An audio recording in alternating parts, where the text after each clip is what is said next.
Hey, salut tout le monde, bienvenue dans une nouvelle vidéo. Alors, je suis toujours dans mon road tout 2000 et là, on va analyser une partie qui a eu lieu ce jour, donc le 14 janvier 2024, pour la Nationale 4. Donc, j'avais les Noirs et mon adversaire, donc je suis 1932, mon adversaire 1662, mais il a fait quand même pas mal de belles performances durant toutes ces rondes de Nationale 4.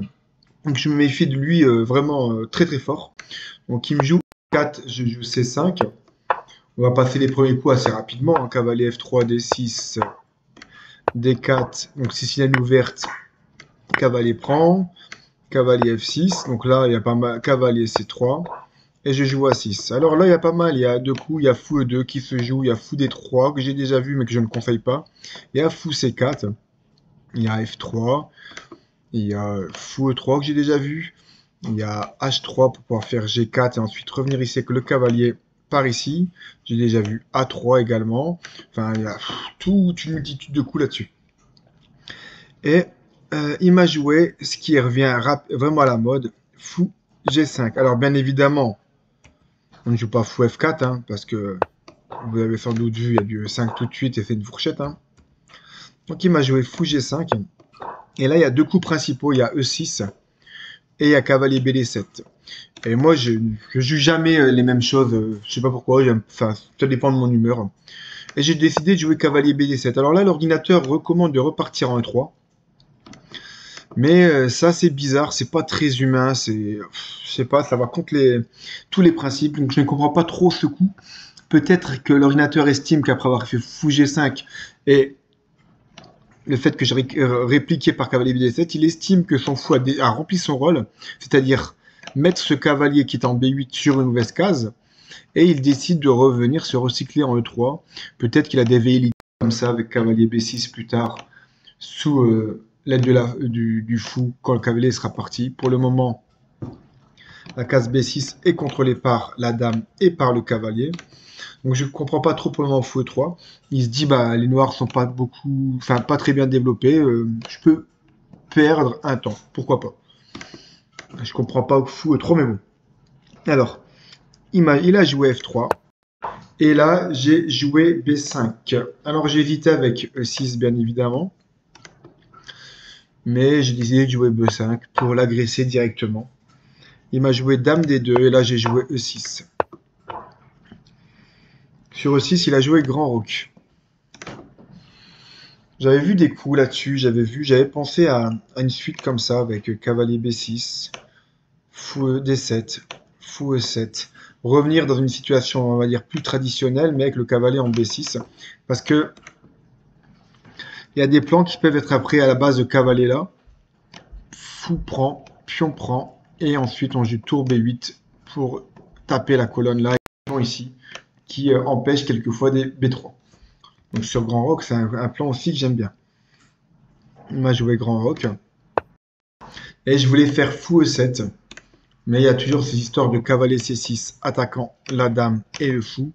Et après départ de la dame, il y a cavalier qui prend ici, roi prend ici. Et le fou cloue. Le pion ici devient faible. Enfin, j'ai déjà perdu à cause de ça parce que j'avais simplement biais cavalier C6. Donc on ne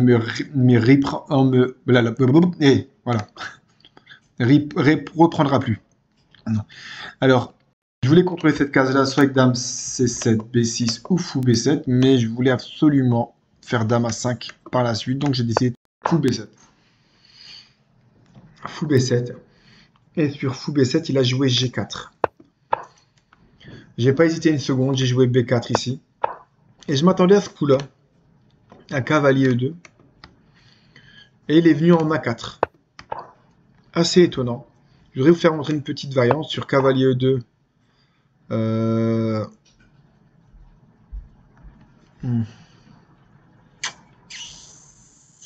y avait du cavalier, la fourchette elle ne marchait pas, je sais plus. Bah, je vais pas vous la faire montrer parce que je me souviens plus, j'ai pas envie de partir dans des. Donc il m'a joué dame là, j'ai joué dame ici, attaquant là. Et tout ça en fait B5, dame A5, parce que j'ai vu des fantômes. Là-dessus, j'ai pensé à fou prend, pion prend, cavalier ici, attaquant la dame et le fou, et le fou est attaqué deux fois. Et j'avais vu dame G2, et ben j'ai dame prend fou sur échec intermédiaire. Roi B1, admettons, et là je faisais tout simplement des 5. Et je me retrouve avec plusieurs pions en plus. J'ai tous mes pions qui contrôlent les cases blanches quasiment, et je me retrouve maître total des cases noires sur l'échiquier. Bon, le problème, c'est que c'était pas si simple que ça. Il y avait fou ici intermédiaire, et sur fou prend, cavalier prend, et je me retrouve avec 2 pièces contre 3. J'avais même vu des coups de fou ici, avec ça en ligne de mire, mais ça je ne m'en suis pas rendu compte tout de suite, donc je me suis dit, il y a fou G2 qui est chiant. Alors je vais jouer tour G8, tour C8, comme ça, quand il y aura fou G2. Je me retire de cette diagonale-là. Il a joué H4, et bien évidemment, j'ai calculé cette variante-là. Ça ne fonctionnait plus. Donc je ne suis pas allé plus loin. Donc c'était complètement, j'ai perdu du temps incroyable à calculer tout ça.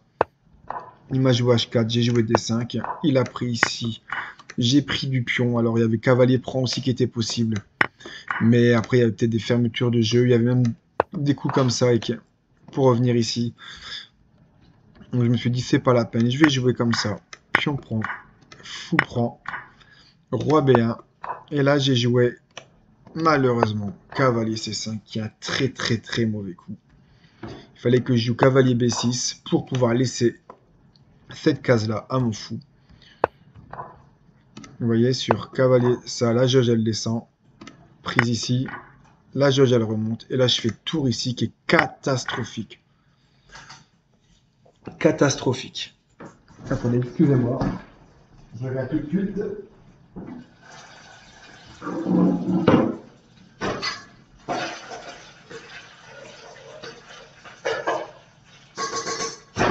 Je suis là.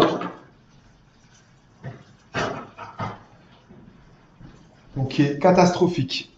Il m'a joué fou C4. Alors là, je ne peux bien évidemment pas prendre ici parce qu'il y a des cavaliers là, avec des menaces de mat ici. Et même si je reviens ici pour le mat là, bah bien évidemment, il y a dame D8, échec, dame prend. Et tour prend D8, échec et mat. Donc il y avait pas mal de tactiques comme ça. J'avais aussi regardé un peu ce genre de truc là.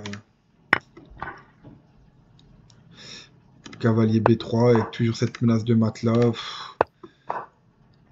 Je savais pas ce que ça valait. Vous voyez, regardez, c'est pas terrible. Hein.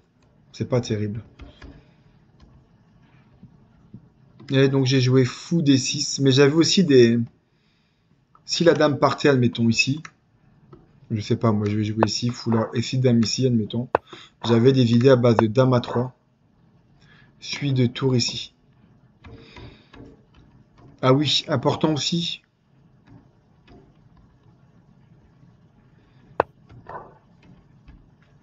Si, admettons, j'ai une bêtise, le noir, le blanc joue ça.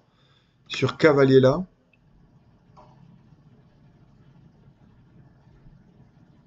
Attendez, il y a un truc que je ne comprends pas. Ah, c'était avant ça, je crois. Voilà. Voilà. Sur cavalier là, j'avais envisagé ça. Ici. Dame prend et fourchette. Mais on s'arrête dans notre calcul. On dit, ouais, c'est cool. C'est bien. Mais non, il y a dame prend B7. Cavalier là. C'est ce que j'avais regardé. Hein. J'avais envisagé des coups, des trucs comme ça. Et là, je suis dans le caca. Donc c'est pour ça que sur cavalier, j'ai pas joué ça en fait. J'ai pas joué ça. Je crois que j'avais joué tour C8. Tour C8. Je crois qu'il a joué H4. D5. Prise ici. Prise ici. Prise ici. Prise ici. Roi B1. Cavalier là. Qui est pas très bon. Et là, il me préconise de faire fou prend, ce qui était beaucoup mieux. Beaucoup mieux. Mais j'ai fait tour ici. Et je vais vous faire montrer pourquoi. Parce que j'avais des tours ici, dame ici et tour là. Donc si la dame partait sur une case blanche, je pouvais faire dame à 3 et tour ici. Il fallait que je fasse gaffe aussi hein, sur des coups comme dame à 3. Hop, ici, je dis cette partie avait plein de tactiques. Il me restait, j'avais fait 20 coups et il me restait que 4 minutes à la pendule. Il fallait que je fasse gaffe à pas mal de choses. Qu'est-ce que j'avais vu là-dessus? Ah, voilà. Sur tour ici, dame là. Il fallait que je fasse gaffe à des coups comme ça. Avec la prise ici, là, parce que sur tour prend, il y a prise ici. Et là, je vais me faire défoncer sur l'ouverture. Dame prend, j'ai des échecs ici qui arrivent derrière. Enfin, c'est compliqué. C'est très compliqué. Et encore, il y avait plein d'autres phases tactiques. Donc là-dessus, bien évidemment, je ne peux pas prendre à cause de cavalier C6 avec la menace de mat là ou là. Et sur fou, on revient ici. Bah écoutez, il y a dame prend. Et je suis complètement perdu. Donc bien évidemment, je n'ai pas pris. Hein, il fallait que je développe ce fou ici pour pouvoir laisser les cases de sortie à mon roi. Mais sur fou là, il y avait cavalier F5 et là, c'était très fort. C'était très fort. Et je me suis dit sur cavalier F5, autant que mon fou soit ici pour que je puisse le jouer ici. Alors certes, il est dans un clouage, mais au pire du pire, j'aurais dame prend et ça pourrait être un intermédiaire face à un éventuel mat. Alors j'ai joué fou. J'ai joué fou là. Il m'a joué cavalier F5, erreur monumentale. J'ai joué fou ici. Afficher les flèches. Flèche du meilleur coup, voilà. Il m'a joué F4. Et vous allez comprendre pourquoi ça a été un de mes plans ici. Il m'a joué F4 et là, je lui ai fait un coup. À vous de le trouver. Mettez la vidéo en pause. Il a abandonné. C'est un thème de maths qui est très connu, mais qui arrive assez rarement quand même. Allez, pour ceux qui ont mis la vidéo en pause, c'est parti. Ben écoutez, après mon coup de dame prend à 2, échec, il a abandonné. Alors il a abandonné parce que tout simplement sur roi ici, j'ai mat avec dame ici, ou j'ai mat également avec fou ici, ce qui est plus joli. Hein. Et après vous allez me dire, bah ouais, mais il peut prendre. Et bien sur la prise ici, j'ai tout simplement tour là.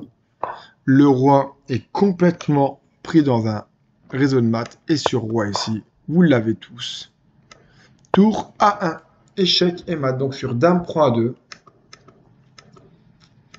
il a abandonné. Alors c'est une très belle partie, que de la tactique. Et encore, je vous ai passé énormément de variantes. Je vous dis, comme je vous dis, au bout du 20e coup, j'étais déjà, il me restait que 4 minutes à ma pendule. Donc j'avais encore 20 coups à faire en 4 minutes. Mon adversaire, ce qu'il a fait, c'est qu'il a suivi ma cadence parce que j'avais calculé pas mal de choses. Sur fou D6, j'ai joué cavalier F5, tempo. J'ai joué fou E5 et lui, il a joué F4 tempo.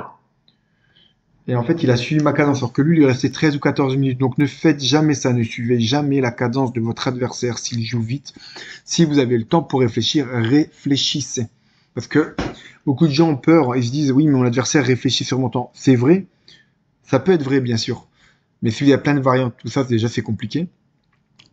Et en plus, vous n'allez pas perdre la partie bêtement parce que vous ne voulez pas que votre adversaire réfléchisse sur votre temps. C'est compliqué, n'est-ce pas? Donc voilà comment j'ai gagné cette partie en 20 coups avec un beau sacrifice de dame qui mène à un mat. Hop, il a abandonné. Après, dame prend à 2.